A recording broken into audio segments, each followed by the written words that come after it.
Depuis septembre dernier, la famille Graff a un nouveau rituel. Ethan, tu veux venir peser la poubelle?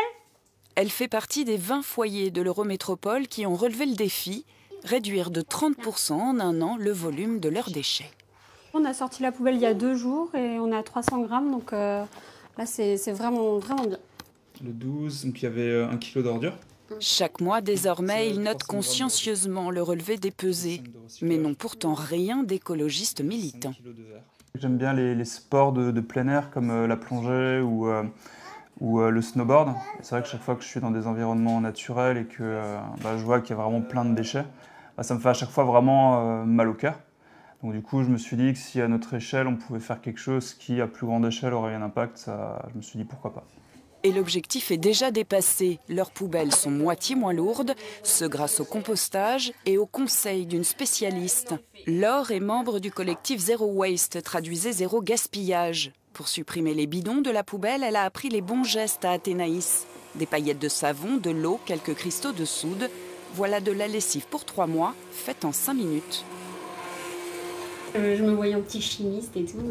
Mais non, la lessive, le déodorant, le démaquillant, il faut même rien faire pour le démaquillant. C'est juste de l'huile sur les yeux. Il y a des choses comme ça, je n'imaginais pas du tout que ce soit vraiment aussi facile. Facile et économique. 5 litres de lessive ne coûtent plus qu'1,50 €. C'est vrai que souvent on se dit, si on fait nous-mêmes, si on prend soin de l'environnement, ça va être du bio, donc ça va coûter plus cher.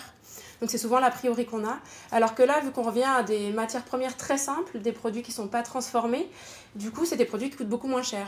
Si la famille Graff réussit son défi, réduire de 30% le volume de ses déchets, voici ce qu'elle économisera en termes de poids en un an, et l'on ne parle là que des déchets secs. Soit une cure d'amaigrissement de 245 kg par an de la poubelle des Graff, et ce, rien que sur ce type de déchets. Pour faire ce calcul, nous sommes partis d'une donnée de référence. Un Français produit 590 kg de déchets par an, chiffre qui n'a pas évolué depuis 15 ans.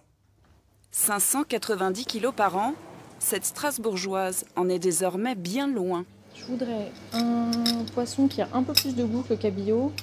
Je voudrais que ce soit de la pêche durable. Quand Marie Offsès fait ses courses, elle est toujours équipée de bocaux en verre et de sacs en tissu. Plus aucun emballage n'entre dans son panier. Calamars, crevettes, j'essaye de les consommer quand je suis au bord de la mer et pas à tout moment de l'année. Et tout ce qui est ensuite cuisiné, moi je cuisine tout moi-même, donc j'en ai pas besoin.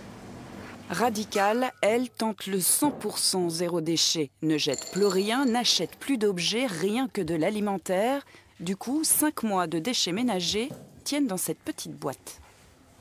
Même à l'extérieur, je fais extrêmement attention aux déchets que je produis.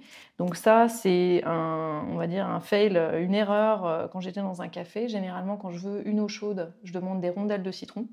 Alors ça peut un peu surprendre certains restaurateurs. Et là, j'ai demandé un thé. J'étais fatiguée, j'ai pas fait gaffe. J'ai demandé un thé. On m'a ramené un thé avec un sachet plastique. Et donc, bien sûr, je l'ai ramené à la maison.